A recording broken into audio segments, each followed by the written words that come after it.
R12 Radio tiene el gusto de invitarle a nuestro conversatorio con el periodista español Javier Villamor. En esta oportunidad estaremos conversando sobre ¿quién es George Soros? ¿Cuál es su influencia en América Latina? ¿Qué implicaciones tiene su influencia para la fe cristiana? R12 Radio, más que radio, una voz que edifica tu vida.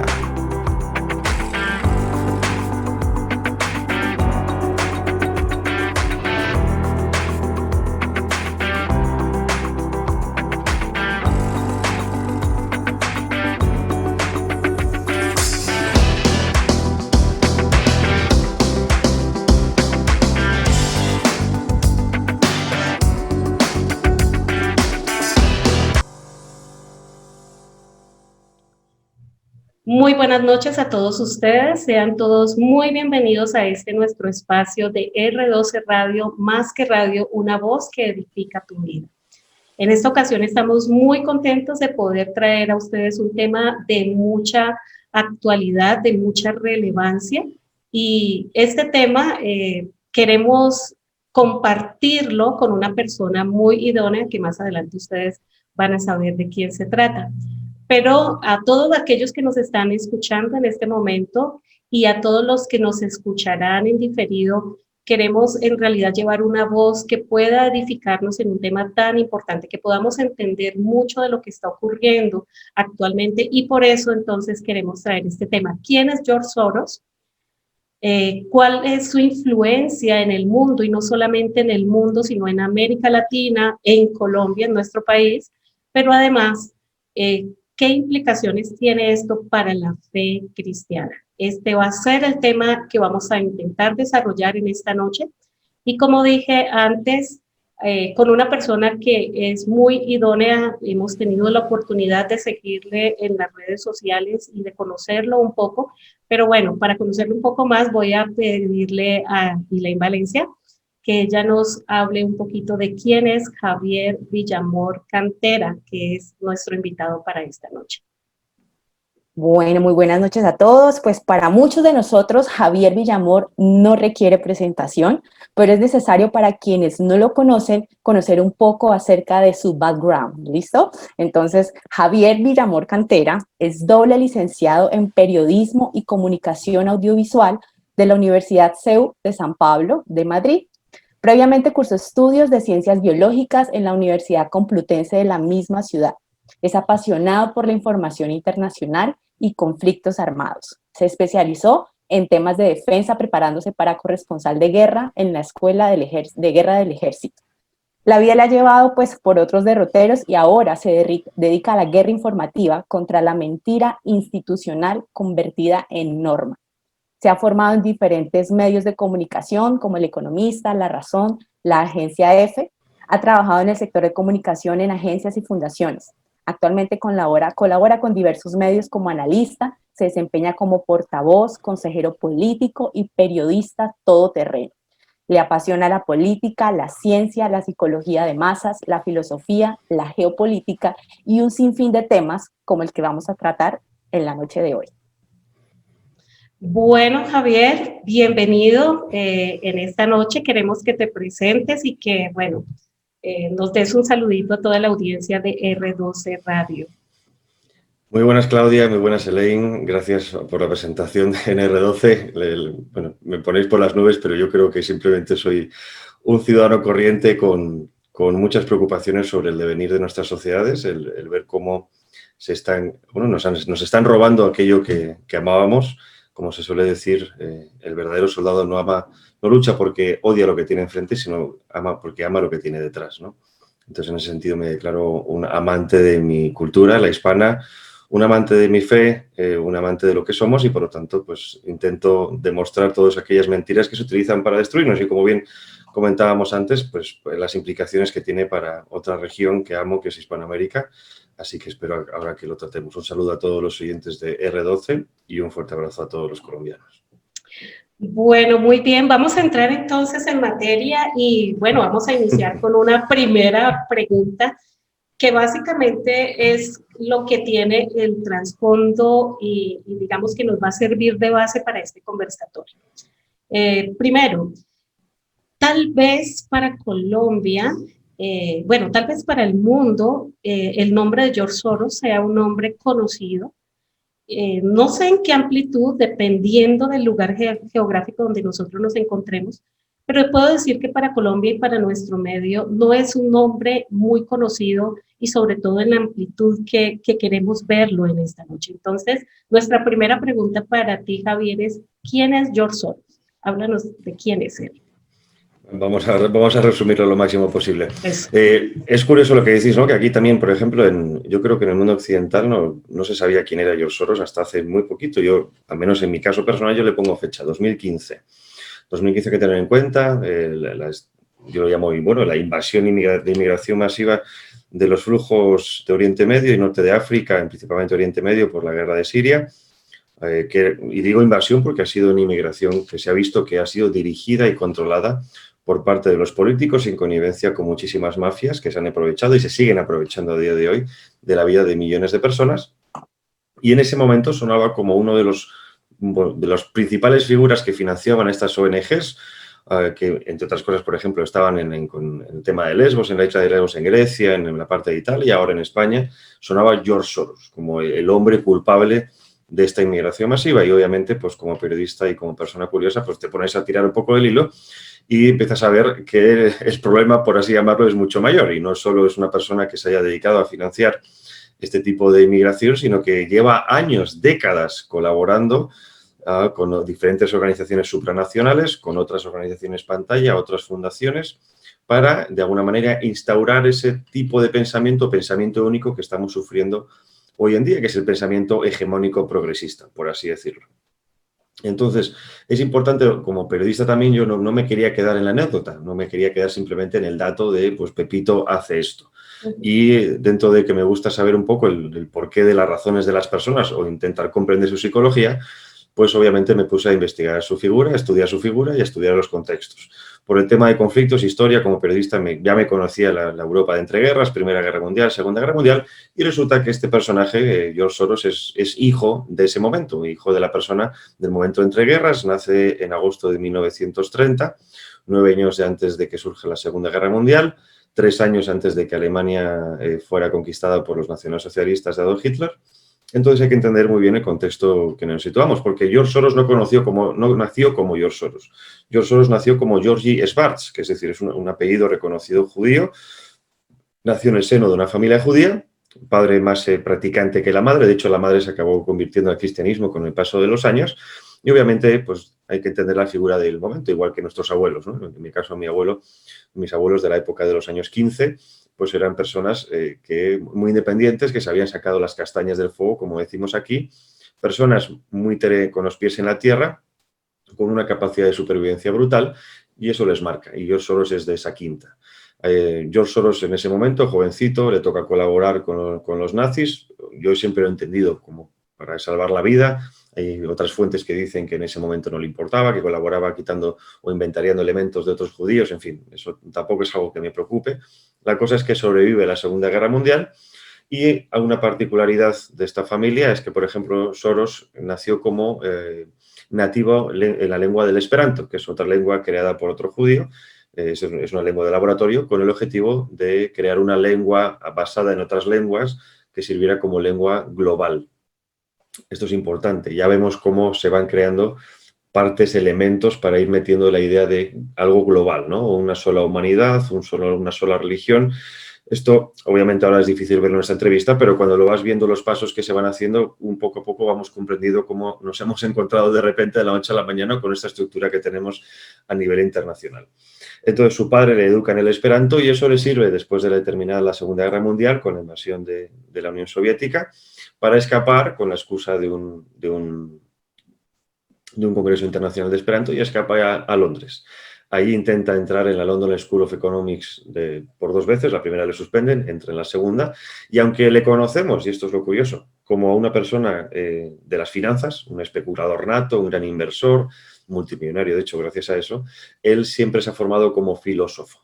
Y esto es algo que quizá le diferencie de otras personas de extremada influencia económica del mundo bancario y etcétera. Él ya siempre ha tenido esa visión filosófica, ha tenido unas ideas que le han movido. Y resulta que en esa época, cuando termina la Segunda Guerra Mundial, Londres, hay que comprenderlo como una capital, bullicio, todo el mundo quería ir a Londres, todo el mundo quería estar allí, era la capital de los aliados de la Europa que había vencido. Entonces, en ese momento hay otro filósofo muy famoso, que es Karl Popper. Karl Popper es el creador de la teoría de la sociedad abierta. Su libro The Open Society and Its Enemies, o la sociedad abierta y sus enemigos, marcó un antes y un después en el concepto de las sociedades que tenían que ser después de la Segunda Guerra Mundial. La gente se preguntaba cómo era posible que hubiera habido un fratricidio semejante entre pueblos hermanos europeos, y ese tipo de ideas pues calaba. Entonces, Popper es profesor de Soros, Soros se enamora de Popper, o entiendo yo pues como esa figura casi de mentor, y él hace propio esas ideas que ahora explicaré más adelante cómo las pervierte un poquito, ¿no? Él aprueba filosofía, pero se dedica directamente a trabajar en banca, le va muy bien, se marcha a Estados Unidos y allí pega el pelotazo, ¿no? Hay, como decían en inglés, skyrocket, allí todo el mundo se lo empieza a rifar, empieza a sonar su nombre en todos los momentos de años 60, estamos hablando, años 60, principios de los 70, y pues decide asentarse por cuenta propia y le va ya extraordinariamente bien, porque todo el mundo quiere trabajar en sus fondos de inversión, de manejo de capital, etcétera, etcétera. Y allí, poco tiempo después, es cuando empieza con esas ideas filosóficas, que por cierto nunca triunfaron, es cierto que nunca fue reconocido por esas ideas, de hecho enviaba sus ideas a bastantes personajes, profesores, a ver cómo lo veían, nadie lo veía, aunque luego esas ideas las aplicó a su teoría económica, ¿no? Como por ejemplo la reflexología, que bueno, como decimos en España, digamos que es más un divertimento intelectual más que algo puramente económico, pero que bueno, le ha servido para crear también esa figura de ese mito. Entonces es cuando empieza a comprobar o empieza a intentar cambiar el mundo con su dinero. Y es cierto que aunque ha tenido buenas intenciones, como decimos también en España, el infierno está lleno de buenas intenciones. Entonces, ¿qué pasa? Empieza trabajando, ayudando a africanos de Sudáfrica, negros, a darles becas para que puedan estudiar en el mundo occidental. Obviamente estamos hablando de la época del apartheid, todo el mundo estaba de acuerdo, algo muy bonito, muy humano, etcétera, etcétera. Después se va al bloque soviético. No se le ha reconocido oficialmente a Soros como tal, la historia ya sabemos que nos ha pintado otra cosa, pero sí que creo que hay que arrogarle un poco cierto efecto, o digamos una especie de efecto dominio intelectual en la Europa oriental a la hora de hacer caer también ese muro soviético. ¿Y cómo lo hizo? Lo hizo a través precisamente de contactar con personas en estos países para que introdujeran libros de manera ilegal. Había libros prohibidos, pues se dedicaba a hacer tráfico de libros para que ideas pro-occidentales corrieran en esos países. Y, por ejemplo, la campaña de Hungría la llamaba la campaña Xerox, como la marca precisamente que hace fotocopiadoras, porque lo que hizo fue enviar fotocopiadoras para que se fotocopiaran a nivel masivo libros con el objetivo de que se repartieran ideas pro-occidentales, liberales, etcétera. Entonces, ahí, ¿qué pasa? En esos años empieza a ver cómo parte del dinero, obviamente, pues se va por la corrupción. Entonces va aprendiendo ensayo y error, método descartiano, hasta que ya harto de que nadie... Aquí también hay que ver un poco el lado humano, ¿no? Ese lado, él siempre ha dicho que es no humano, pero sí mesiánico. Él se ha reconocido como un mesías en el sentido de que él tenía unas ideas que tenía que implantarlas para llevar a la humanidad a un nuevo puerto superior, etcétera, pero que casualidad nadie le quería escuchar. Comprendido. Exacto. Muchas entrevistas, por ejemplo, en el Washington Post, cuando ha habido campañas de difamación de George Soros, estas campañas hay que entenderlas como de recuperación de la imagen, siempre nos lo han pintado como el típico viejecito, pobre, incomprendido, sin amigos, porque sus ideas eran demasiado avanzadas al tiempo. Y entonces, en el año 92, apuesta contra la libra esterlina, contra la libra británica en el famoso miércoles negro del año 92, cae la libra esterlina, produce unas pérdidas de 3.000 millones al banco británico y él gana los primeros 1.000 millones en un solo día. Al día siguiente podemos entender, todo el mundo quería saber quién es George Soros. ¿Quién es George Soros? ¿Quién es el hombre que ha tumbado la libra esterlina? Para unos era un demonio, para otros era una bendición. y salta a la palestra. Y cuando le preguntaron por qué había hecho eso, una de las respuestas muy curiosas que denotan esa parte de mentalidad mesiánica, o incluso, bueno, soberbia y ególatra, dice que era porque como nadie le escuchaba sus ideas, tenía que hacer un efecto, tenía que dar un golpe en la mesa para producir un efecto para que ya tuviera un trampolín desde el cual poder hablar. Y entonces estamos hablando desde el año 92. De ahí es donde empieza, digamos, meteóricamente, la carrera de filántropo de George Soros. En el año después crea el Open Society Institute, que sería el germen de lo que hoy conocemos como Open Society Foundations, que no es una fundación, es la fundación de fundaciones, es un paraguas que a nivel internacional le sirve para poder implantar otra serie de fundaciones en diferentes países y entrelazar la financiación de todas ellas para que sea prácticamente imposible seguir el rastro. Yo creo que aquí, Javier, qué pena te interrumpo. No, perdón, dime. Aquí viene algo súper importante, es bueno, ya entendiendo de dónde viene él, ¿cierto? De dónde empezó a amasar su fortuna, ¿cierto? Y cuáles de pronto han sido esos objetivos o esas metas que él tiene como ser humano en la vida, pues el incomprendido, ¿cierto? Ya con todo este andamiaje, ¿cuál es esa influencia que tiene él en el mundo? Exacto. Y sobre todo en América Latina. Exacto. Es que aquí viene el gran paso, ¿no? Es decir, como he explicado, ha habido muchos ensayos y errores. Es cierto que algunas campañas iban bien, en otras iban mal. Y cuando profesionaliza lo que es la filantropía, porque podemos decir que fue de los primeros que empezaron a utilizarla, no solo de manera altruista, ¿no? No doy dinero por aquí para unas cuantas familias y tal, ¿no? Sino con el objetivo, como tú bien estabas preguntando ahora, de introducir un cambio. Él no quería quedarse al margen, el típico ricachón que de vez en cuando dona dinero a los más necesitados, no, quería producir un cambio en la sociedad. ¿Y cuál es el cambio? De ahí es donde quería enlazar con las teorías de Popper. Él llama sociedad abierta, hay que diferenciar entre sociedad abierta y sociedad tradicional. Para él, los enemigos son la sociedad tradicional. Podemos entender como la sociedad de identidades fuertes, religión fuerte, identidad religiosa, identidad nacional. Incluso es cierto que, por ejemplo, en países como en la zona de Europa, pues una homogeneidad racial muy única, ¿no? Entonces, eso lo ve como algo como malo, en el sentido de que no permiten que circulen ciertas ideas. Bueno, en fin, ya sabemos, ¿no? Estamos hablando también en que, como lo importante de comprender que él se crió en esa época de entreguerras, pues para él lo malo eran los imperios, ¿no? Entonces, lo bueno eran las democracias, o digo democracias entre comillas porque esto también hay que explicarlo. La sociedad abierta ahora es lo que nos han vendido estos globalistas. ¿Y qué es la sociedad abierta? Una sociedad que es ciertamente más abierta a otro tipo de ideas, pero a su vez, en contraposición con las tradicionales, son sociedades mucho más atomizadas, mucho más enfrentadas, mucho más débiles, mucho más histéricas y, por lo tanto, mucho más fáciles de manipular. Así, cuando una nación es fuerte y hay un gobierno fuerte que la defiende, es muy difícil que ciertas ideas penetren. Pero cuando unas sociedades son débiles, por ejemplo, en este caso, nuestras sociedades, hablamos de Iberoamérica, de Europa, que durante mucho tiempo se han dedicado a cierto individualismo, egocentrismo de alguna manera, ¿no? Con la idea del super yo, lo importante son los derechos individuales, no los colectivos. Cuando hemos dejado de lado la religión, cuando hemos dejado de lado la fe, los valores tradicionales, la familia, la vida, las libertades y la defensa de las libertades y lo que hemos hecho para tener esas libertades, ahí es donde esta gente tiene mucho que decir, porque precisamente a través de esa debilidad de nuestras naciones han conseguido crear una serie de tejido civil que, a apariencia de muchos ciudadanos, como estamos en una supuesta democracia, parece que es algo que ha surgido de la nada, de pura casualidad entre que los ciudadanos... Orgánicamente. Orgánicamente. No, es que este grupo, fíjate, ¿no? De feministas, pues qué casualidad que a la vez están trabajando con otras 5, pero en principio no tienen por qué tener relación, ¿no? Pues obviamente hay una relación, hay una coordinación de actores en nuestros escenarios políticos que les ha servido desde hace décadas para implantar una serie de ideas con las que nos hemos topado. Y estas ideas, entre otras, por ejemplo, hablamos de ideología de género y hablamos de aborto.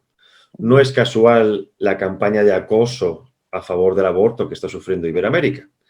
Ha caído Argentina hace poco.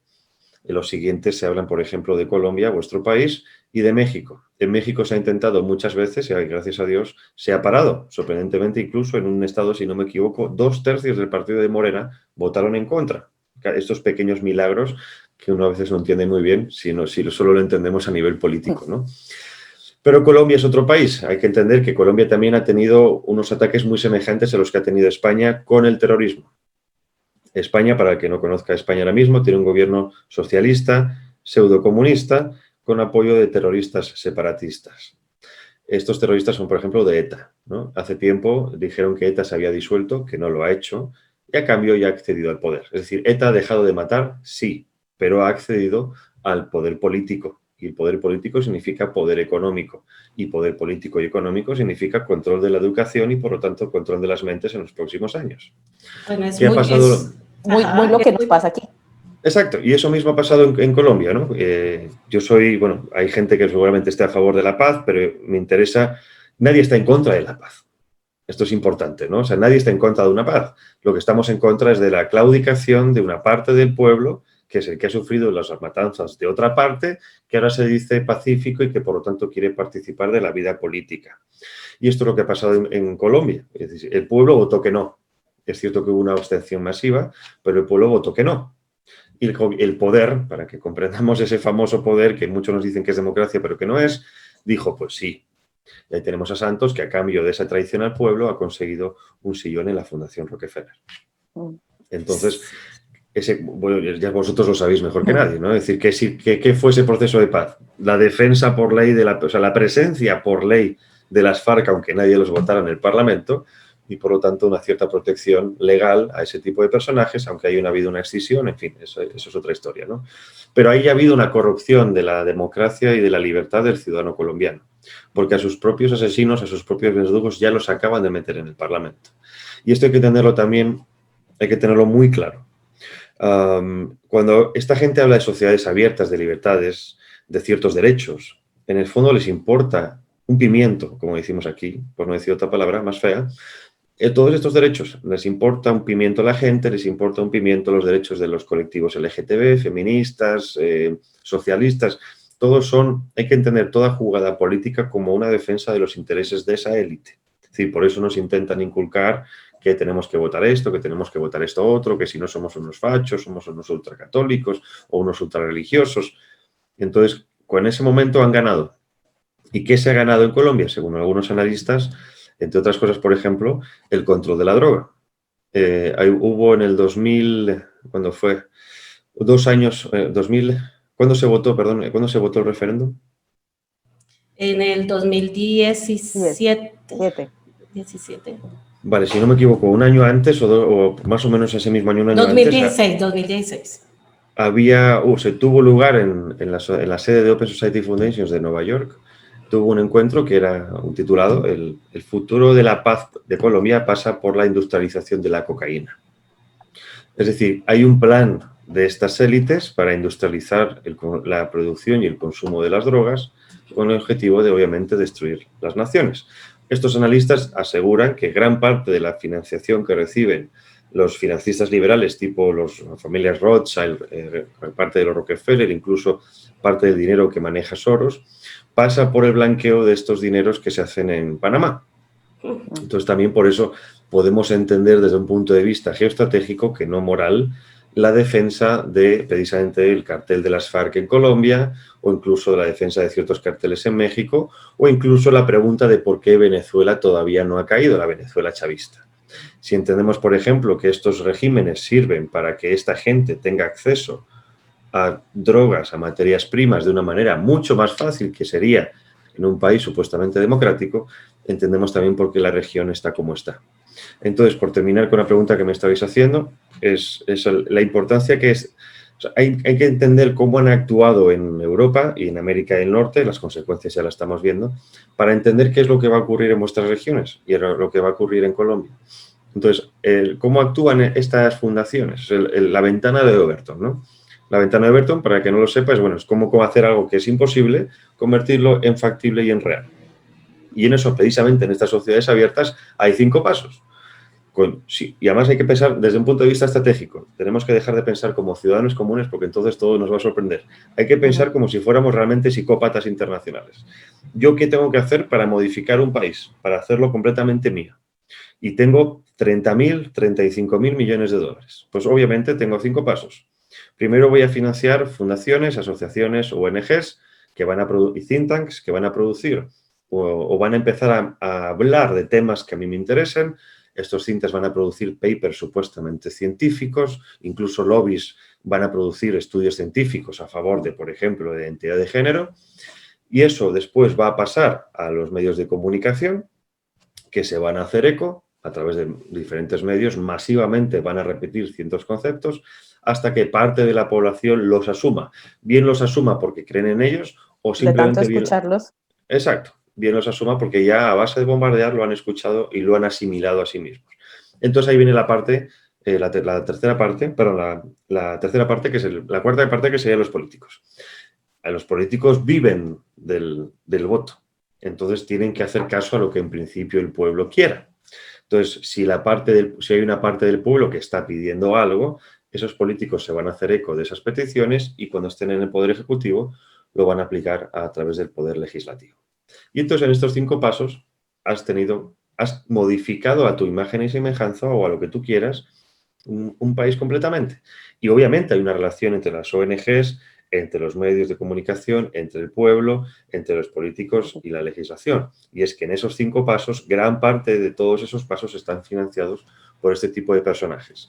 Siempre que me preguntáis, y perdona, cuando me habléis de Soros, es muy importante entender Soros porque es la cara visible. Pero también hay que entender que si Soros se muestra, es porque a alguien le interesa que Soros se muestre para que sea la cabeza de turco. La cabeza de turco decimos como la persona que recibe todos los golpes, ¿no?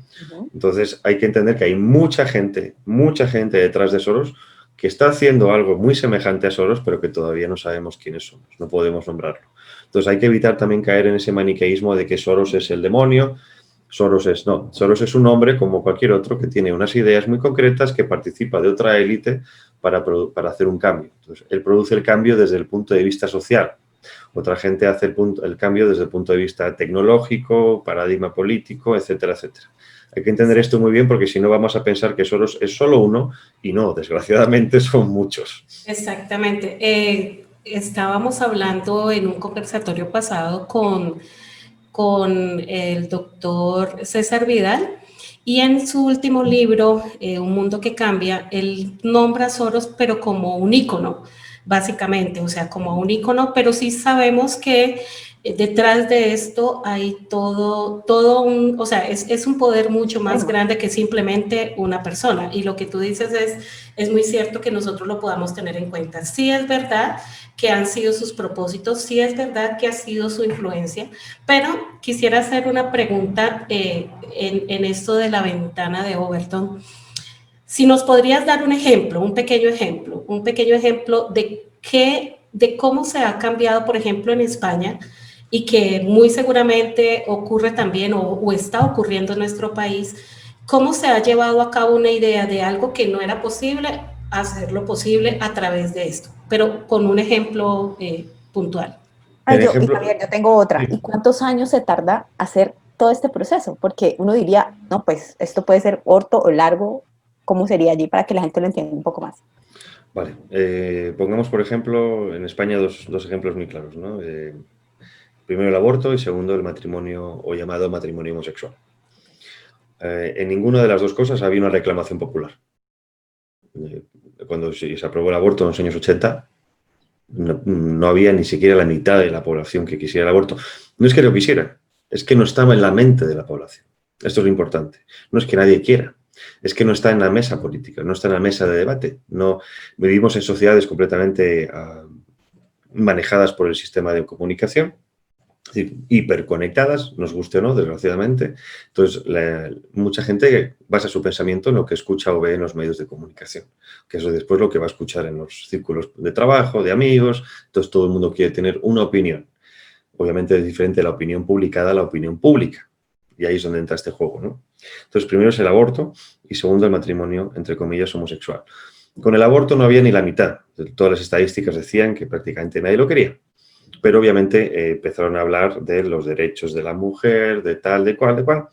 Y entonces ahí vemos cómo esta serie de asociaciones feministas, de exigencias de los derechos de la mujer, empiezan a hacer esas reclamaciones. Los medios de comunicación se hicieron eco, empezaron a modificar la opinión pública y los políticos, obviamente, que no querían ser tildados de fachas, fascistas, ultracatólicos, tened en cuenta que tenemos la herencia del franquismo durante 40 años, pues todo el mundo quería jugar a ser el progre y aceptar todo este tipo de derechos, ¿no? Y obviamente se aceptó. Pero quizá lo más evidente fueron, por ejemplo, el matrimonio homosexual, ¿no? Porque estamos hablando de esto fue hace casi 40 años, entonces no había en España todavía, o sea, se estaban utilizando esas herramientas, pero no eran tan evidentes. Pero sí ha sido evidente, por ejemplo, todo el tema de la ideología de género o en concreto del matrimonio homosexual, ¿no? No había esa reclamación, no, lo mismo, o sea, son cartas que se sacan de la manga a los políticos. Entonces son cartas muy polémicas, muy morbosas, y obviamente la gente empieza a hablar. Cuando llega Zapatero con el cambio después del atentado de Atocha, año 2004, entró Zapatero socialista, el Partido Socialista Obrero Español, y empieza a hablar sobre la liberalización sexual. Fueron años mucho de sexo, droga, rock and roll, todo el mundo salía del armario. El gran logro del Partido Socialista era el matrimonio homosexual. Y resulta que te vas a estadísticas y prácticamente no se casa nadie homosexual, ¿no? Y tampoco los heterosexuales, pero mucho menos se casan los homosexuales. Es decir, era una reclamación de bandera, de esto de hacer mucho ruido. Siempre que hacen ruido, también es porque hay que entenderlo, algo están haciendo. Mientras nos fijamos en el ruido, algo están haciendo a espaldas nuestros sin que nos demos cuenta. Muchas cosas de estas son cortinas de humo. Entonces, bueno, empezaron las asociaciones LGTB, financiadas con dinero público, a hacer mucho ruido, a la importancia del matrimonio para la plena igualdad entre homosexuales y heterosexuales. Entonces, en los medios de comunicación progresistas, porque a raíz precisamente del Partido Socialista empezaron a salir muchísimos medios progresistas, estamos hablando de La Sexta, estamos hablando de Público, es decir, medios de comunicación realmente zurdos, como dicen los argentinos, ¿no? O sea, muy, muy de izquierdas, pero no de una izquierda obrera, una izquierda globalista completamente contraria a la defensa del trabajo y del obrero nacional y se dedicaba a defender todo tipo de colectivos minoritarios que salieran, ¿no? Entonces, estos medios de comunicación con muchísimo dinero y con muchísimo impacto empezaron a tratar el tema de la homosexualidad, el matrimonio sexual. Entonces, obviamente, eso hacía presión sobre los políticos, bueno, obviamente primero sobre el pueblo, y la gente empezó a decir, claro, es que tienen que casarse los homosexuales, tienen que casarse, son personas, tienen sus derechos. Entonces, fijémonos también la manipulación de los conceptos, ¿no? Desde qué derecho tiene que ver un derecho fundamental con un derecho al matrimonio, en fin, eso ya nos daría para, como tú, Claudio, como buena teóloga, podríamos tener una buena discusión al respecto. Pero bueno, son estas palabras que suenan muy bien y que la gente, pues, claro, tú no te puedes oponer a un derecho de nadie. Es como cuando te hacen la falacia, ¿no? ¿Usted está a favor de los derechos de la mujer? Claro. Entonces, y te preguntan, bueno, entonces, ¿estás a favor del aborto? No. Entonces te dicen, no, entonces estás en contra de los derechos de la mujer. Este tipo de falacias argumentales es lo que se utiliza mucho para este tipo de cosas de la ventana de Overton, especialmente con los progresistas, ¿no? Entonces empezaron a decir esto, si no estás con los homosexuales en todo lo que dicen, eres un homófobo. Ahí empezó a aplicarse la palabra homofobia. Entonces, claro, el pueblo no quería ser homófobo. Entonces, claro, los partidos tampoco querían ser tildados de homófobos. Y entonces empezaron a proponer, aceptar en sus postulados políticos que obviamente el colectivo LGTB tiene derecho a casarse. Y cuando esta gente siguió en el poder, el Partido Socialista, que lo único que hizo hizo dos cosas buenas durante su mandato en 8 años. Uno era aplicar una ayuda para las personas dependientes y crear la unidad militar de emergencias. Pero todo el mundo conoce el gobierno de Zapatero como el gobierno en el que se aplicó el matrimonio homosexual. Entonces, ese es el legado del Partido Socialista. Entonces, y lo hizo el cambio de legislación, luego hubo un cambio en la educación, tenemos leyes que nos imponen ahora las leyes LGTB, entonces eso ya has conseguido el problema y esto es un ejemplo paradigmático de esto de ventana de Overton, ¿no? O sea, asociaciones que han bombardeado con el matrimonio homosexual, los medios de comunicación que lo han fomentado, la población que lo acaba aceptando y por miedo a que sean tildados de cualquier cosa, lo acaba aceptando, los políticos se aprovechan de eso y lo aplican, porque ya tienen la mayoría o el apoyo mayoritario de la población, o en principio un primer apoyo mayoritario. Entonces, el problema de todo esto es que a nivel político, todo el espectro se ha ido moviendo. En nuestros partidos, en nuestros países, por ejemplo, en Colombia también es paradigmático con Duque, tenemos una izquierda muy radical y una derecha cobarde. Y digo cobarde me refiero porque vamos a llamarla liberal conservadora porque son tan liberales que dejan hacer y son tan conservadores que acaban conservando todo lo malo que se ha hecho antes. En España ese ejemplo paradigmático, por ejemplo, es el Partido Popular.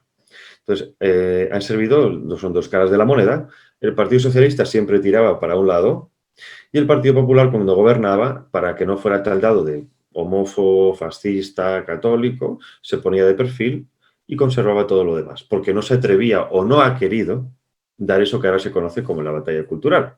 Recordemos también para los espectadores, los oyentes, que cuando gobernó el último gobierno, Mariano Rajoy, tenía mayoría absoluta en todos los territorios nacionales, o sea, tenían mayor gobierno sobre comunidades autónomas, mayoría absoluta en el Congreso y mayoría absoluta en el Senado. Es decir, si el Partido Popular hubiera querido, hubiera podido derogar todas las leyes ideológicas de la izquierda, incluido el matrimonio, o mal llamado matrimonio homosexual, incluido el aborto, podía haber prohibido partidos separatistas, golpistas, terroristas, podía haber hecho absolutamente todo para dejar una España encaminada, correcta y con un porvenir muy importante. Y no lo ha hecho. Así Entonces, es. eso es el ejemplo de esto. Es decir, hay que entenderlo porque es algo que mucha gente se está preguntando. ¿Por qué mi país no está haciendo esto? ¿Por qué mi país, esta que supuestamente era de derecha, acaba de votar a favor del aborto?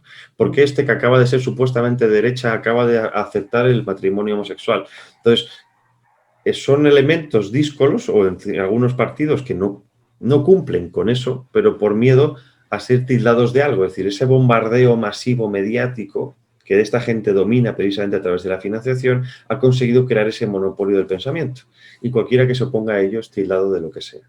Y así es como se consigue modificar a través de la ventana de Overton toda la realidad política de nuestros países. Claro que sí.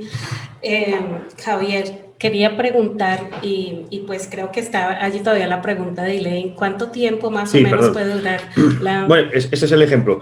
El aborto duró apenas 3-4 años, hasta que se modificó, hasta que se impuso. El matrimonio homosexual, si no me equivoco, fueron 4 o 5 años. Esto también depende de la estructura férrea, o sea, digamos, de cómo apegado, de cómo fuerte la identidad sea de cada país. Costumbres ideológicas que tenga cada país. Exacto. Entonces, España, hay que entender, vuelvo al ejemplo de antes, ¿no? España salía de la dictadura de Franco, 40 años, que pues mucha gente estaba ya hasta las narices, quería todo tipo de políticas de izquierda, comunistas, socialistas, ya con tal de no ver a Franco lo querían cualquier cosa.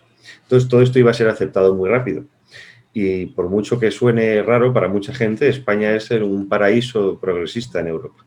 Aquí se están aplicando todo tipo de cosas sin que haya ninguna respuesta, hasta ahora al menos por el partido de Vox. Vox es el único que está haciendo algo contra esto, porque aquí nadie decía nada. Entonces, también depende mucho de la respuesta de la gente. Es decir, si la gente se manifiesta y se muestra contraria a algo, obviamente los políticos van a tener miedo. También depende de cómo esté la estructura mediática, es decir, de dónde esté el dinero y de qué se financie. Depende también, obviamente, de la estructura del poder. En este caso, España son 17 gobiernos autonómicos en el que se cedió educación a todos ellos y, por lo tanto, se está enseñando una cosa muy diferente en cada parte del territorio. No hay una unidad histórica y ya ni siquiera hay unidad lingüística. Entonces, todo esto son frenos. Por ejemplo, otro ejemplo de América, ¿no? América, lo que estamos viendo ahora con Trump y Biden y cómo América se está matando a sí misma, no es fruto de 2 generaciones. Hay un exespía soviético, Yuri Bezmenov, lo explicaba muy bien en una entrevista cuando escapa a Estados Unidos y habla precisamente de 4 fases para destruir un país a través de la subversión ideológica, que es la desnaturalización, desestabilización, crisis y normalización. Estados Unidos ahora está en crisis, porque ha pasado antes por la desestabilización y la desnaturalización. ¿De dónde viene eso? De los años 60, de cuando... de toda la infiltración comunista, socialista, a través de la escuela de Frankfurt, que había huido de Alemania de la Segunda Guerra Mundial, viaja a Estados Unidos y en apenas 10-15 años se hace con el control de las universidades y ahí empieza a parir intelectuales de izquierdas, de pseudoizquierdas, porque obviamente son capitalistas, pero con mente socialista, y con el paso de los años nos encontramos a Twitter, Facebook, Google, monopolios absolutos de mercado, control económico brutal, dictadura económica, pero con una mentalidad cuasi comunista en el sentido de que son de un lado y se comportan como tales. Entonces, América ha sido 40, 50 años. España ha sido, desgraciadamente, mucho menos. Entonces, bueno, eso depende de cada país. Yo, como os decía, creo que la identidad iberoamericana, que todavía es muy apegada a la familia, al territorio, a Dios, creo que todavía eso puede ser frenado o al menos ralentizado lo máximo posible. Sí, señor, yo creo que esa es parte de nuestra tarea que estamos haciendo a través de este programa, es parte de poder traer a la gente una mirada que de pronto por el hecho de ser cerrada en los medios que nos gobiernan o a los que nosotros estamos expuestos, pues la gente no lo puede ver. Pero esto es muy importante y por eso nosotros queremos ser un medio que pueda ayudar a traer esta voz donde nos digan, mira, esto está ocurriendo y nosotros no nos estamos dando cuenta. Es muy paradójico porque la mirada que tú tienes de Hispanoamérica era una mirada que yo tenía más o menos al contrario. Yo decía, mira lo que está ocurriendo allá y nosotros estamos siguiendo exactamente los mismos pasos. Un pueblo hastiado de la corrupción acepta ideas de algo que venga como cambio bajo el nombre de progresismo y con base en esto han ido introduciendo unas políticas en cuanto a todos estos lobbies que tú acabas de nombrar. Actualmente Colombia tenemos las 3 principales ciudades de Colombia gobernadas por Progres, en donde la parte más fuerte, por ejemplo, toda la parte de la educación, la parte de la salud, o sea, allí es donde nosotros estamos viendo cómo esa influencia realmente es como una gran nube negra que está cubriendo todo nuestro país y nosotros no nos estamos dando cuenta.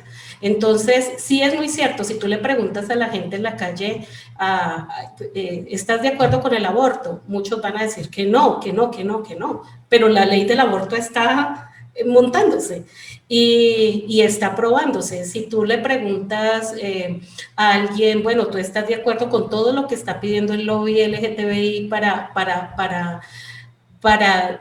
lo que es las igualdades que ellos llaman? Mucha gente va a decir que no. Incluso tengo un amigo que él es gay y yo le preguntaba eso y él decía, no, yo no estoy de acuerdo con eso. Entonces, pero es algo que básicamente es lo que está demandando como a dónde se respetan los derechos humanos, donde se respete esta imposición del lobby LGTBI. Entonces, para avanzar a la siguiente pregunta, quería decirte, hace poco acabo de llegar de allí de Estados Unidos y se está viviendo un momento transicional también muy importante donde la gente apenas está abriendo también los ojos a lo que se está viendo allí y estamos viendo esta palabra me gusta mucho, de construcción.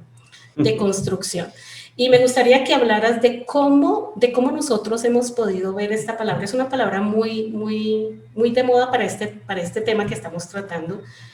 ¿Cómo ha sido esta deconstrucción a través de esa influencia que ya sabemos que no solamente es de George Soros, sino que hay todo un andamiaje, por así decirlo, detrás de George Soros, pero cómo esta palabra está permeando nuestra sociedad, o sea, cómo nosotros podemos verla en nuestra sociedad?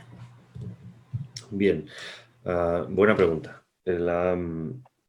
Yo sé que hay mucha gente que todavía no entiende o no quiere entender que hay fuerzas supranacionales que dominan realmente todo lo que hacemos, ¿no? Ya lo hemos visto, gracias a Dios, con el tema de los pensamientos en las redes sociales, a ver si la gente se va dando cuenta. Pero hay que entender que también que nuestros estados-nación ya han muerto, ¿no? Y duele, porque yo también soy un patriota español, soy un verdadero hispanista, imperialista en el buen sentido de la palabra, y me duele ver que al fin y al cabo, la soberanía o la democracia, o la solidaridad entre los pueblos, solo se puede dar cuando hay una nación fuerte. Es decir, si tú has roto con esa unidad, acabas de dejar huérfanos a los ciudadanos y por lo tanto van a empezar a machacarse entre sí. Y es lo que estamos viendo. Ya las banderas nacionales no existen, ya los valores tradicionales ya no importan. En ese momento acabas de romper todos esos diques que mantenían a la gente en una estructura social firme y que ha permitido evolucionar a los pueblos durante muchísimo tiempo. Y nos encontramos con que esa soberanía ha sido fagocitada por elementos supranacionales que se han ido creando desde hace décadas. En concreto, por ejemplo, desde los acuerdos de Bretton Woods del año 44, que es donde se acuerda la implantación de políticas, o sea, de instituciones como la Naciones Unidas, Fondo Monetario Internacional, Banco Mundial, en fin, toda esta serie de gobiernos supranacionales con una clase burocrática que nadie elige y que nadie puede reclamar y que por lo tanto de democracia y de transparencia no tiene nada. Se pusieron en la pirámide, en la parte superior, así solitos y nos tocó callar. Exacto, exacto. Y no puedes hacer absolutamente nada. O sea, algo puedes hacer si realmente gobiernas por tu nación. Puedes al menos ser un dique. Es decir, esta gente me pide esto, yo voy a intentar poner un paraguas para que mi pueblo sea protegido. Obviamente lo que estamos viendo es que los políticos ya no trabajan para nuestro bien, sino que trabajan para los intereses de otros. Y esto yo creo que por muy lógico que sea, todavía hay gente que le suena a conspiración, ¿no? O sea, algo tan básico como es la política internacional, todavía hay gente que lo ve conspiración y de verdad sigue pensando que lo que pasa en su pueblo es porque realmente el político del pueblo lo ha querido hacer. O sea, en fin. Y en estas políticas de enfrentar dentro de las sociedades abiertas, por eso lo matizaba antes, yo creo que eso es muy importante de entender, una sociedad abierta es fácil de atomizar. Es decir, cuando tú has roto la identidad nacional, la identidad religiosa, una unión histórica, una unión lingüística, una unión política, vas a hacer, pues, al fin y al cabo somos animales, que nos peguemos entre nosotros. Como si fuéramos monos, pues ya nos rebajan de calidad. Éramos seres humanos en la civilización más avanzada de la historia, la civilización occidental, la civilización cristiana, y nos la han quitado de sopetón, nos han rebajado a una escala entre el ser humano y el mono. Entonces, ahí es donde nos hemos dedicado a pegarnos con garrotazos. Entonces, la palabra deconstrucción. La palabra deconstrucción puede estar muy bien si obviamente quieres construir algo nuevo. Es decir, igual que, por ejemplo, pues antes para los alemanes desnazificaron el país para poder borrar de sus mentes las ideas nazis, cosa que, por cierto, no ha pasado con los comunistas, a ver cuándo lo hacen, para poder construir otro tipo de identidad, ¿no? Que también habría que ver qué identidad les han metido los alemanes porque están también bastante locos, pero bueno, eso es otra cosa. Lo importante es entender la palabra de construcción, es decir, y esto es precisamente lo principal para poder atomizar. Es decir, ¿cómo se destruye una nación históricamente? No se destruye porque el adversario los ataque, al revés, eso hace que la entidad se refuerce, el enemigo está enfrente. ¿Cómo se hace? Y esto ha ocurrido también siempre, determinados grupos, lo que hacen es, desde dentro, como un cáncer, van reproduciéndose y van minando y van contaminando el cuerpo hasta que este cuerpo muere. Y esto es la magia de esta gente globalista, es haber fomentado ese cáncer. Y el último cáncer es la deconstrucción. Y otra cosa que tú decías, Claudia, también en América viene la política de la cancelación, ¿no? Primero deconstruimos y después cancelamos. Deconstruimos, ¿qué es deconstruir? Es decir, yo soy, por ejemplo, soy español, hombre hetero, blanco, heterosexual, cristiano, orgulloso de mi identidad, a pesar de la historia y tal. Entonces, para hacerme caer sobre mí mismo como las Torres Gemelas, tú no me tienes que atacar de fuera. Tengo que hacer que se caiga el edificio por las termitas, que haya termitas y se caiga. Y ahí es cuando empiezo a hacerte dudar de lo que tú eres. Te empiezo a dudar sobre tu identidad española. España no existe. España es un mito. España es una invención de los reyes católicos. No.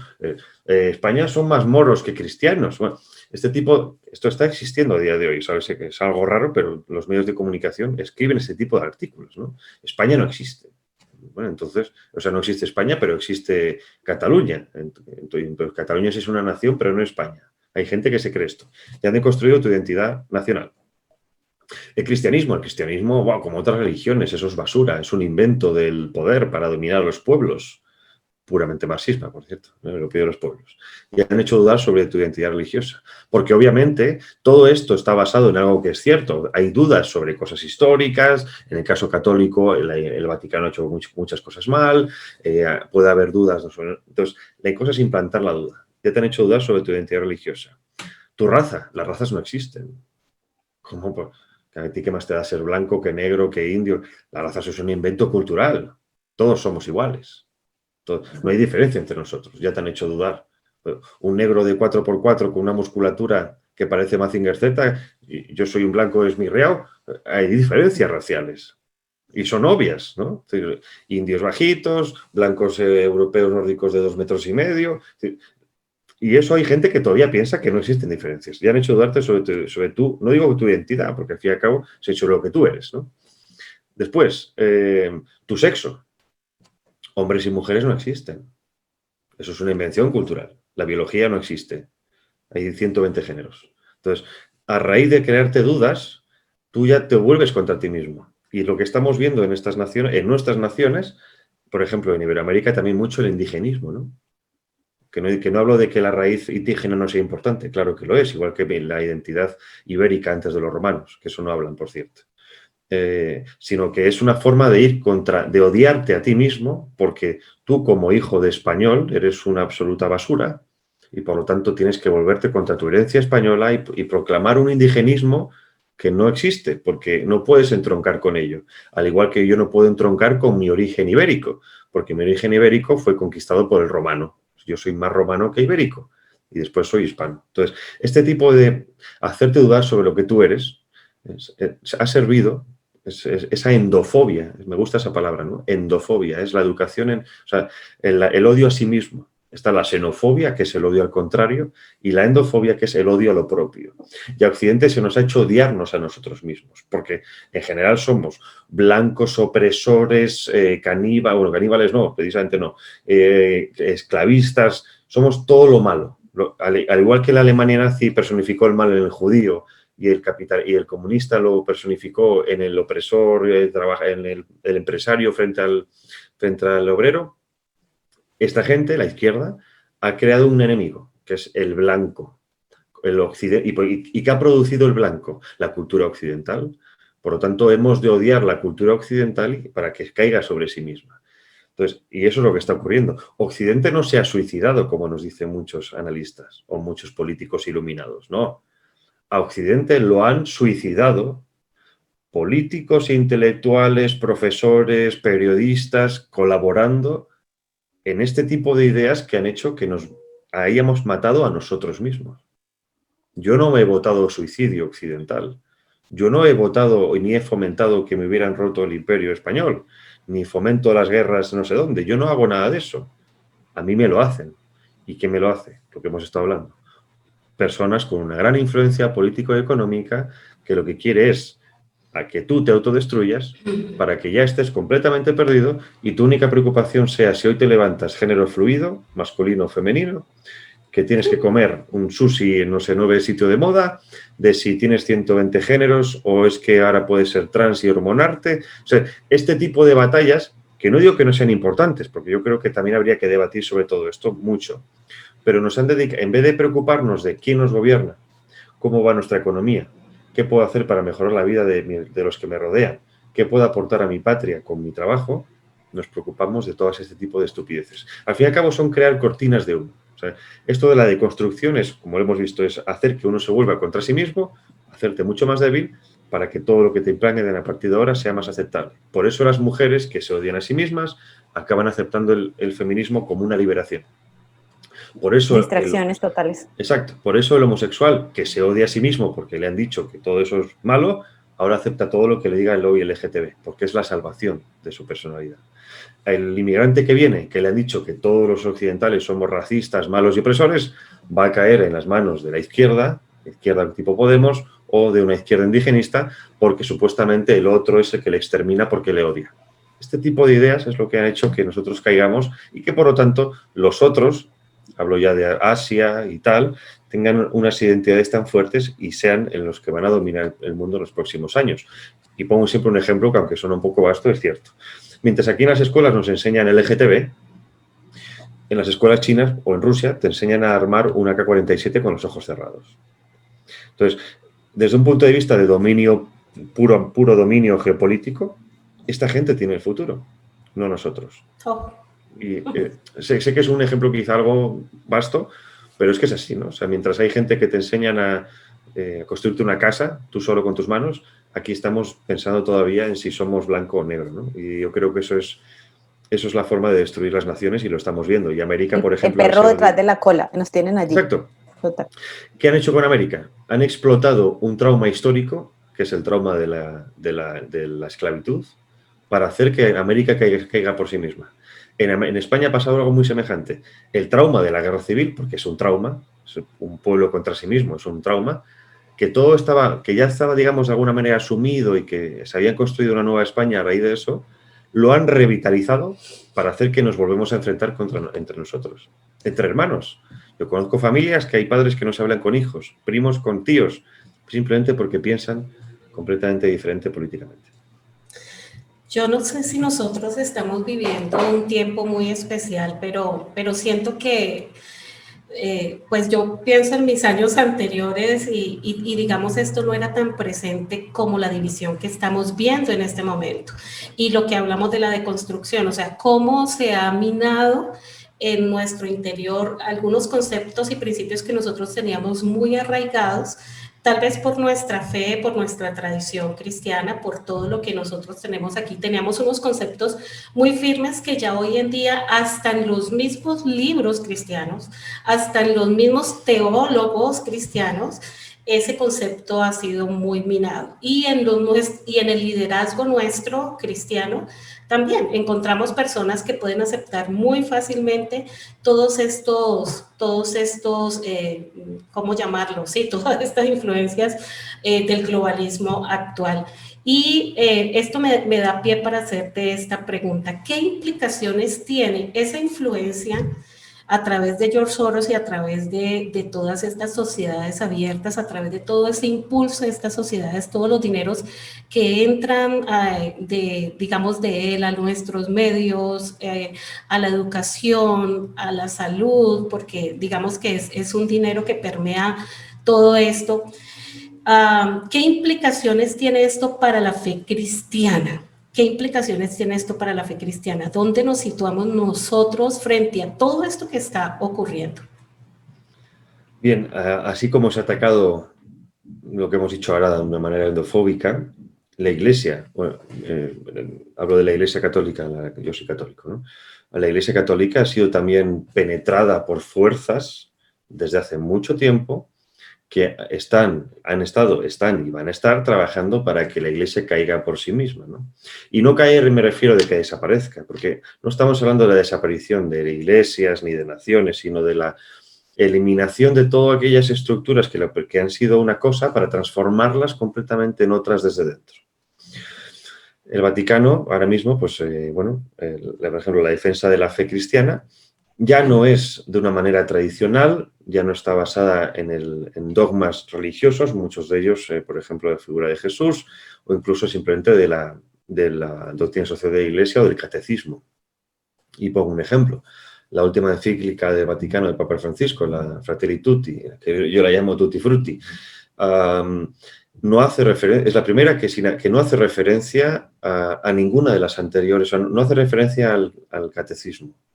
No hay ninguna sola referencia a todo el conocimiento previo acumulado por la Iglesia. Sí habla de palabras biensonantes, que esa es otra cosa, ¿no? Dicen que el cristiano tiene que ser pacífico por definición. Eso se nota que no han leído la Biblia, ¿no? Entonces, nos han hecho creer que nosotros tenemos que aguantar todo lo que pase, que no tenemos que dar el combate. Hay muchas personas en la Iglesia que tienen miedo a dar ese combate, que hablan simplemente desde un punto de vista progresista. Y obviamente la Iglesia, no la Iglesia que es creación de Dios o de Jesús, es lo que nos ha dejado, sino el Vaticano, digamos la Iglesia humana. Luego están las otras iglesias que también son muy humanas. Obviamente son instituciones corruptibles, porque están conformadas por seres humanos. Entonces, si en ese momento en el que las iglesias se intentan acercar al pueblo, o digamos, a intentar abrirse a tener más adeptos, es el momento en que viene la contaminación. Si tú no tienes unas ideas claras, precisas, concretas, muy firmes, en el momento en que tú te intentas abrir, eso se va a corromper.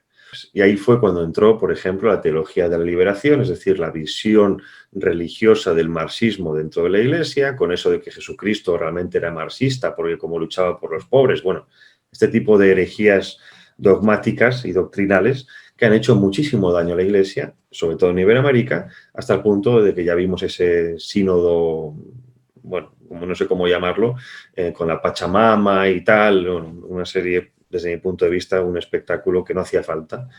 Estamos teniendo ahora otro posible conflicto con la Iglesia alemana a raíz de los derechos LGTB.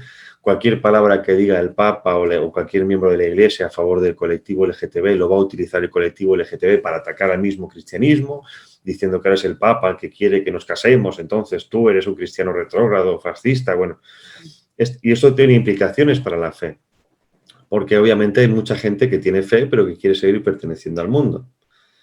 Entonces no quiere ser tachado de nada.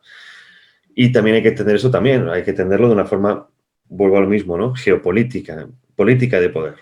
Si tú quieres dominar no solo la política y la economía, sino también el alma y el pensamiento de la gente, tienes que hacerte con ese centro de poder, y ese centro de poder es la Iglesia. La Iglesia ya no, porque por ejemplo la religión musulmana no tiene un centro único que irradie poder, ¿no? O sea, son muchos centros, tenemos a los sunitas, a los chiitas, alawitas, wahabitas, en fin, son millones de decenas de concepciones, bueno, decenas no, unas cuantas concepciones mismas sobre la fe enfrentadas entre sí. Lo mismo pasa con otras religiones, el judaísmo, está el judaísmo progresista, eskenazi, judaísmo ultraortodoxo, en fin, no hay un solo centro de poder. Ese centro religioso espiritual era Roma y por lo tanto había que hacerse con Roma. Y Roma afectaba a 1.000 millones de personas en el mundo. Entonces, una vez te haces con ese centro de poder y eres capaz de cambiar ciertos dogmas o ciertas formas de entender las cosas. Y cuando hablo de cambiar, ojo, vuelvo a lo de antes, es cambiar muy despacio, cambiar casi de manera imperceptible a través de las palabras. Si el poder global se ha establecido como se ha establecido, ha sido también cambiando muchas veces el significado del significante, ¿no? Un derecho ya no es un derecho, es un neoderecho para ciertos colectivos. La vida ya no es algo que había que defender, sino ahora es algo que se elige, ¿no? Y que yo puedo elegir. Entonces, se ha ido modificando el significado y el significante, esa relación que tienen, y por lo tanto se ha ido cambiando la imagen que se produce en nuestro subconsciente. Y a nivel religioso, obviamente, ha habido ese cambio. Y el problema es que, bueno, desde mi punto de vista, hablo desde mi punto de vista, ha habido ¿cómo decirlo? Un relajamiento en ciertos colectivos religiosos a la hora de aceptar ciertas cosas, un progresismo religioso malentendido, que yo creo que a la larga va a hacer mucho daño a la fe. Sí, Javier. Bueno, tenemos creo que tiempo para una pregunta más, pero para concluir este tema, mientras Elaine prepara la última pregunta o piensa en la última pregunta para él. En Estados Unidos ahora, pues no sabemos qué va a pasar, o sea, no sabemos si siempre va a quedar Joe Biden, aunque todo el mundo lo da por sentado. Todos los días ocurre una cosa que uno como que sí, no. Pero una de las últimas cosas que escuché y que tiene que ver con nuestro tema es que el lobby LGTBI le estaba reclamando a él incluso desde antes de que él llegue a posesionarse, porque el 20 de enero pues todavía no ha llegado, que apenas él llegue empiece a perseguir en un sentido a todas las escuelas o universidades cristianas que no acepten el movimiento de LGTBI, y si no se acepta, que sean cerradas. Entonces, digamos que esas son ese tipo de influencias a lo que está llevando todo esto, en donde prácticamente lo que decía César Vidal en una conversación que le escuché, él decía, prácticamente se ha convertido, si tú tienes una buena práctica de los derechos humanos es porque puedes aceptar todo este tipo de ideologías que están llegando y que de alguna manera están dañando lo fundamental, como tú decías, nuestra relación con Dios, que no debe depender de si alguien hace algo malo ahí arriba o no. Lo que es la base de la familia como tal, o sea, la creencia de la base como familia, de guardar a la familia como tal. Ya en este momento encontramos prácticamente una definición diferente de familia, una deconstrucción de lo que es el concepto de familia, y estamos viendo que esto ya se está recibiendo muy normalmente, pero además que hay una presión a nivel ya política para que así sea.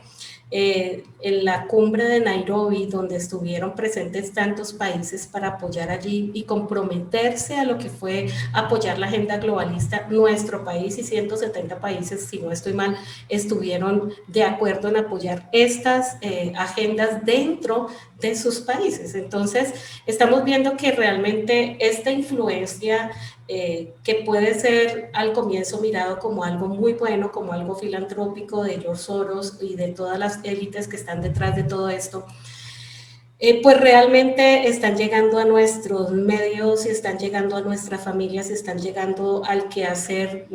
Fui profesora como por 13 años de un colegio donde ya tú veías cómo niños de 10 años iban cambiando sus ideas, ni qué decir de 14, 15 años, ya iban cambiando sus ideas por todo esto que nos está llegando ahora.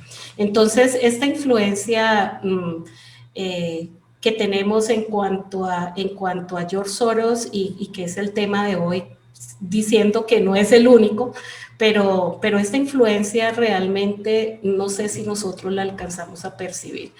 Se está minando nuestro hogar, se está minando el amor propio, se está minando todo el concepto por el cual nosotros fuimos creados, se está minando nuestra relación con Dios.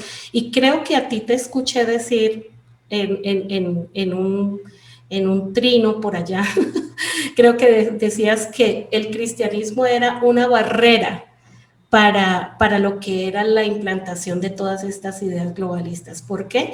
Porque al creer en lo que nosotros creemos, si esto realmente llega a ser firme en nuestra vida, pues vamos a tener cómo enfrentar con firmeza todas estas ideologías en nuestros hogares, por lo menos en nuestros hogares y en nuestros sitios de influencia.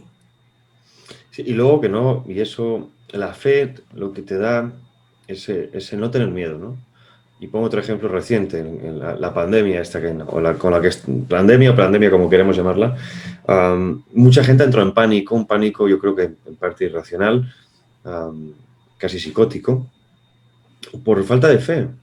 Te han dicho los medios de comunicación, vais a morir todos, o prácticamente están diciéndolo, ¿no? El fin del mundo está cerca, como Ocasio Cortés que decía que en 12 años el mundo se iba a acabar. Entonces, claro, la gente que no tiene fe pues se aferra a esta vida como un clavo ardiendo, ¿no? Y hace todo lo posible para poder pertenecer aquí, aunque sean 4 días más. Yo sé que es cierto que, bueno, pues también estamos en sociedades aburguesadas y es complicado a veces dar ese paso. También es cierto, como tú bien estás contando ahora, ¿no? Nos están ahogando por todos los lados, asfixiando económicamente, ideológicamente. Es complicado, eso es cierto, pero creo que tiene que ser un acicate todo lo que está pasando, porque nunca antes había pasado así. O sea, a todos los que nos llaman conspiranoicos desde hace años, yo pienso eso, que tengo uso de razón, se reían de nosotros y resulta que es cierto. O sea, no es por ponerme una medalla, ¿no? Que ya aquí estoy, me la voy a poner, unos galones, sino que decir, oye, es que lo estamos viendo a nivel mediático, político, como tú bien estabas diciendo, a nivel internacional, 100 y pico países firmando todos al unísono en políticas que no tienen nada que ver con el desarrollo de ningún país, para nada. Mucho tiene que ver, en cambio, con el dinero que se da a este tipo de cosas, porque ahí está la mafia. Esto es una mafia. Esto no es una mafia yo que sé, de serbios manejando droga, no. Esto es una mafia de guante blanco, de traje internacional, perfectamente planificada, con muchísimo dinero y que obviamente trabaja para su bienestar. Punto pelota. ¿Y el bienestar cuál es? Y además, me ha gustado la pregunta que has hecho. Hemos estado hablando de este nuevo mundo, ¿no? De esta nueva sociedad, de estos nuevos valores, pero hay que entender que no son posibles de implantar si previamente no has minado lo anterior. De ahí el ataque al cristianismo. O sea, yo antes recuperé la fe, la perdí con 16, la recuperé con 32. Y resulta que mis adversarios políticos, me di cuenta de que eran mis adversarios religiosos. O sea, desde el punto de vista de la fe, quien estaba detrás de los otros es el malo malísimo, ¿no? Es decir, te das cuenta de otras cosas. El malo de la película está detrás de sus adversarios. Entonces entiendes todo mucho más. Y dices, claro, si todos los que atacan a Jesús, a Dios, son estos, puede ser dos cosas. Primero, porque es la verdad. Si todo el mundo ataca siempre al mismo, es porque es la verdad. Y segundo, porque es el enemigo a batir para poder implantar otra cosa. Exacto. Entonces, cuando te das cuenta, es decir, feministas acaban siempre insultando a Dios o al cristianismo. Los derechos LGTB acaban insultando al cristianismo. La inmigración acaba insultando al cristianismo, porque los musulmanes lo mismo. El poder acaba diciéndote que la culpa es de los católicos o de los cristianos. O sea, todo acaba en insultar el cristianismo. Todo acaba en atacar el cristianismo. En España, fijaos qué ejemplo tan estúpido. Nos quitaron los crucifijos de los colegios, diciendo que no podían estar en los colegios públicos, porque eso era ser partidarios de una religión. Y van y en Cataluña implantan la educación islámica. O sea, sí. quitas una cosa para poner otra. Pero claro, pues no reemplazo. Lo que necesitan es hacer el reemplazo.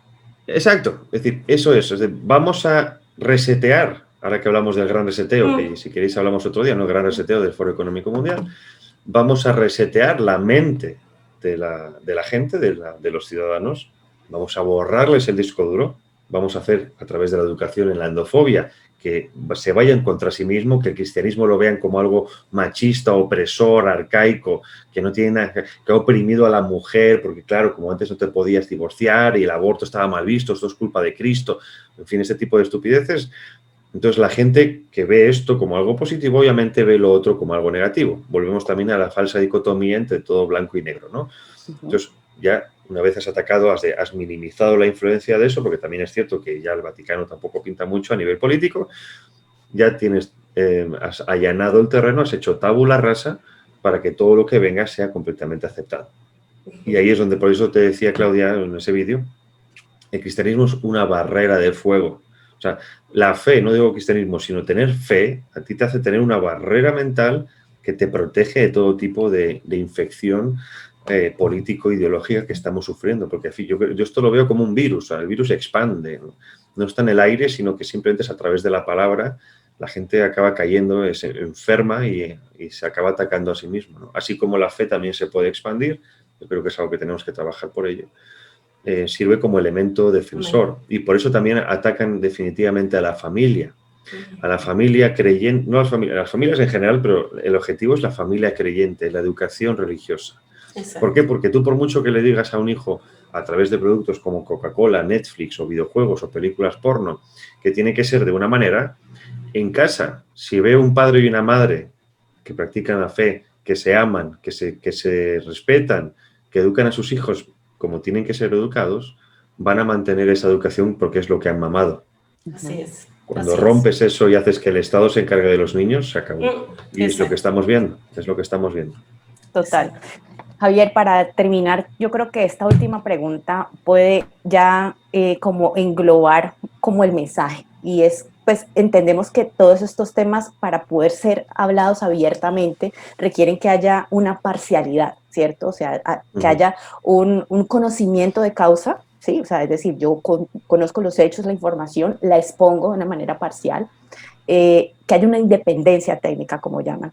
¿Qué es lo que está pasando entonces con este manejo de la información en los medios? ¿Por qué de estas cosas no se habla? Porque mucha gente nos dice, pero venga, ¿ustedes de dónde sacan esto? Ustedes lo están sacando por allá de la chistera, ¿cierto? ¿Qué le diríamos a estas personas que todavía siguen consumiendo ese contenido de la caja tonta, como también la llaman, ¿sí? Y que creen que solamente lo que se consume a través de los medios de radio, prensa y televisión tradicional es lo que realmente ocurre? Bien, esto es un tronco con lo que hablaba antes, ¿no? El hecho de hacernos creer que vivimos en una democracia, cosa que no hacemos, lo digo por si todavía hay algún despistado que piensa que con su voto cada 4 años cambian las cosas, les hace pensar que obviamente todo lo que está en esa sociedad es bueno per se, ¿no? O es independiente. Que obviamente cada medio de comunicación tiene su tendencia editorial, pero lo ven como elementos independientes entre sí, ¿no? Como estamos en un supuesto libre mercado, todo nace por espontaneidad, ¿no? Y obviamente esto no es así. Yo creo que los ejemplos ya están en el día a día, los vemos, ¿no? O sea, no conozco muy bien los medios en Colombia, pero en España ya el nivel de atontamiento mediático es total, todos defienden lo mismo, todos, menos... Aquí igual. Afortunadamente en la televisión en la que yo trabajo, no. Ahí doy gracias a Dios y a mi jefe por permitir trabajar ahí. Somos la única televisión que va a contracorriente. Ya no es que seamos contracorrientes, sino que intentamos hacer pensar al espectador. Ya no digo de inculcar, ya no queremos inculcar, sino hacer pensar, que ya eso se ha eliminado.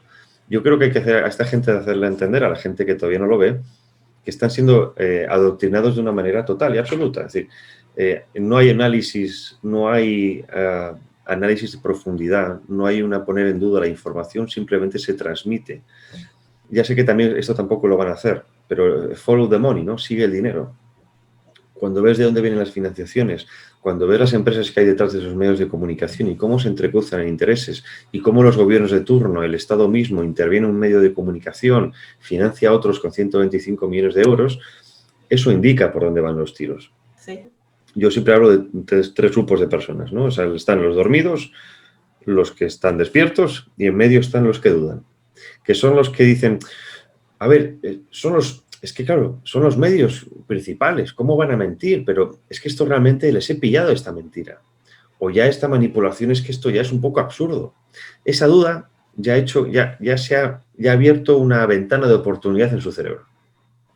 Y esa gente hay que ayudarla, hay que fomentar esa duda para que continúe en la investigación, para que abra la mente. Entonces, si algo positivo también he visto, y no me entendáis mal, ¿no? Lo bueno de esta pandemia o de pandemia mundial, no hablo de los muertos, que Dios los tenga en su gloria, hablo de la presión sobre el ciudadano para meterle todo tipo de versiones oficiales es tan grande que ya hay mucha gente que ha dicho, quieto, parado, esto ya es demasiado. Esto ya es demasiado, algo está pasando. Y eso ha servido para que mucha gente despierte. Entonces, ya no es, como tú decías, ya no es Soros, estamos hablando ya a nivel superficial de decir, por favor, mirad los medios, mirad qué están diciendo, comparad con la realidad. Si conoces a alguien que esté en ese momento de lo que están informando, llámale para que te cuente la realidad. A nivel, por ejemplo, con la pandemia, hablas con un médico, no tiene nada que ver con lo que te dice otro médico, ni con lo que te dice un medio de comunicación. Y eso ayuda a que la gente al menos empiece a romper. Hemos hablado antes de la opinión publicada y opinión pública. Esa delgada línea se ha roto. Yo creo que ya como población en general, yo creo que han perdido los medios de comunicación toda credibilidad, en general. Entonces hay que seguir fomentando ese tipo de investigación independiente. Es cierto, Elaine, que lo que tú decías es complicado porque muchas informaciones que sacamos o son investigaciones personales o son de otros medios de dudosa credibilidad para algunos porque no son oficiales. Entonces es un poco la pescadilla que se muerde la cola, ¿no? ¿Cómo voy a pensar diferente si sigo consumiendo los que los medios oficiales me dicen? Como dicen, todos pensaríamos lo mismo si todos leyéramos lo mismo. Y en eso se basa el sistema y el control de poder. Es decir, el poder te va a decir que ellos son los buenos, que no escuches a otros porque te van a mentir y que son muy malos. Entonces, bajo eso algo tan simple, esa demagogia, esa falacia tan simple de entender, es lo que se basa toda la estructura de poder. Toda secta funciona igual. No les escuches, porque entonces, lo mismo pasa con el feminismo y con el colectivo LGTB, ¿no? No los escuches, ellos son malos, ven con nosotros, ¿no? Nosotros te queremos, nosotros te respetamos. ¿Por qué? Porque saben que si nos escuchan van a empezar a decir, mira, anda, igual esto no era tan cierto como me estaban diciendo. No se trata de tener la verdad, me da igual que sea izquierda, derecha, arriba, abajo. Como periodista mi reflexión es que la gente piense, que sepa de dónde vienen sus pensamientos. Oye, yo pienso esto porque he leído esto y he hablado con Pepito y con Pepita.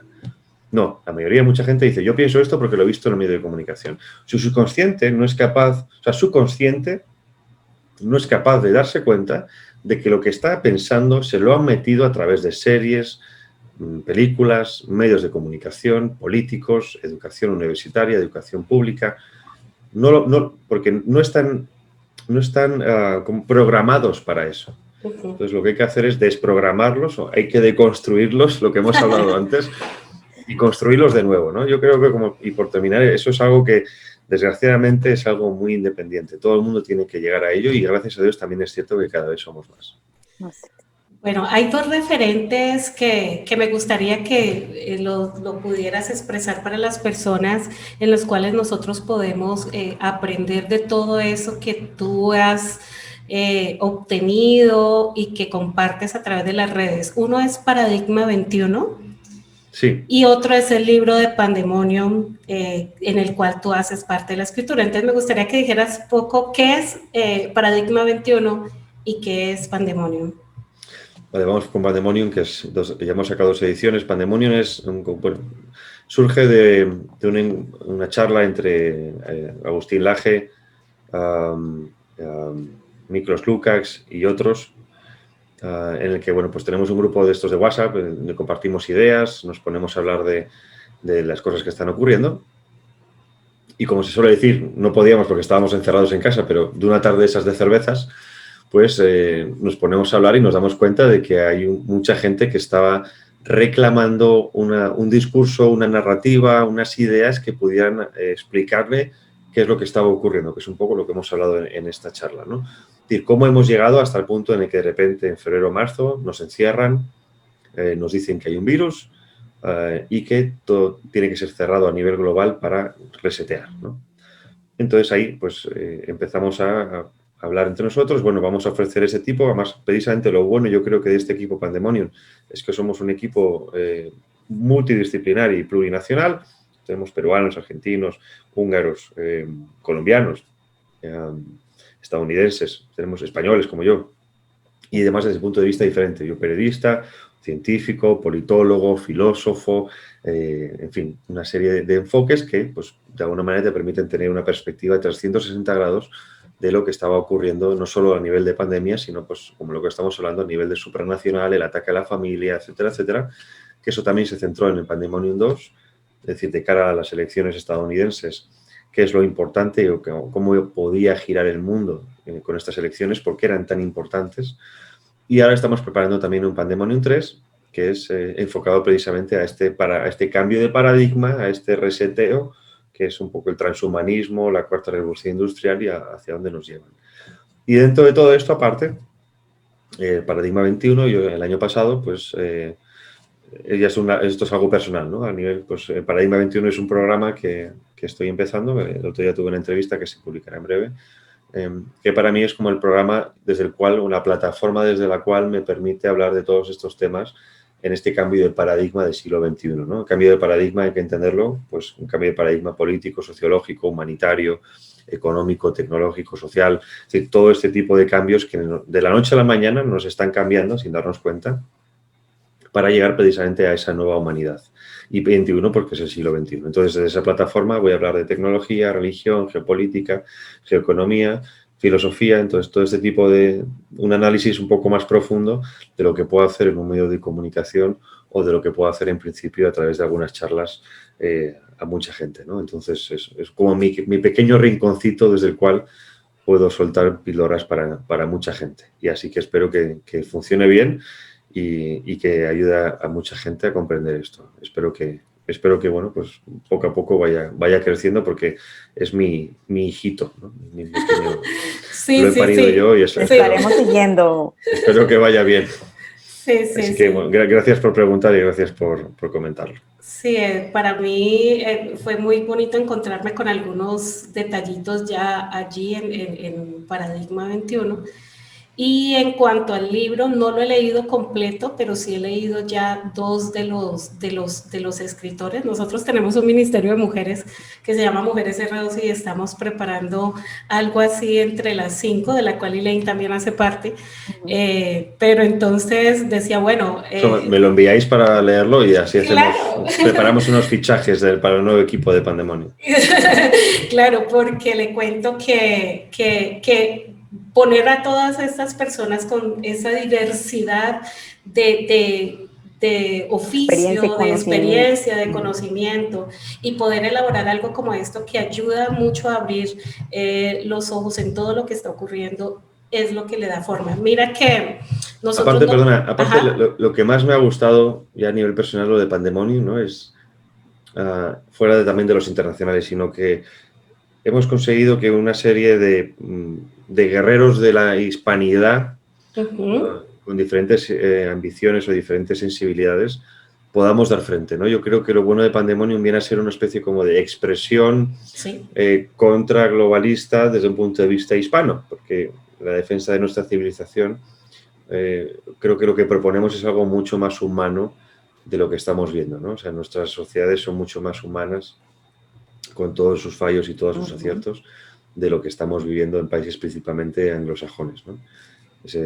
Defendemos más la identidad de cada uno, la independencia como hijos de Dios. Yo creo que eso es algo que me ha gustado, que la hispanidad no está muerta, ¿no? Que ha demostrado que todavía hay gente, y además hablo sobre todo de gente como Agustín Laje, ¿no? Gente joven extremadamente brillante, o de Miklos Lukács, amigos míos, profesores que ya me gustaría que fueran todos como Miklos, ¿no?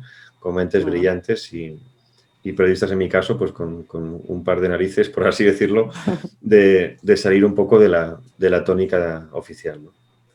Sí, a mí Claude Lucas lo vamos a tener pronto con nosotros también para estos temas. Y de verdad que ha sido muy fascinante verles a ustedes como un frente, un frente. Para mí es como unir fuerzas y eso los hace Sí, fuertes y eso hace que este discurso pueda llegar a muchas más personas. Por eso entonces, Elaine nos tiene una palabrita de gratitud. Javier, pues no nos queda más que darte las gracias de parte de todo el equipo de R12 Radio por haber dispuesto este tiempo en tu agenda, por haberte dispuesto también de corazón a compartirnos de tu conocimiento, a compartirnos tu opinión, tu análisis tan importante desde tu experiencia personal y profesional de esto que está ocurriendo en nuestro mundo. O sea, realmente el mundo ha cambiado y es necesario que personas como ustedes se paren en la brecha y nos ayuden a ver un poco más allá de lo que vemos en el día a día. Muchas gracias por habernos dado el honor de tenerte como invitado en el conversatorio del día de hoy. El honor es mío, muchas gracias por estas palabras.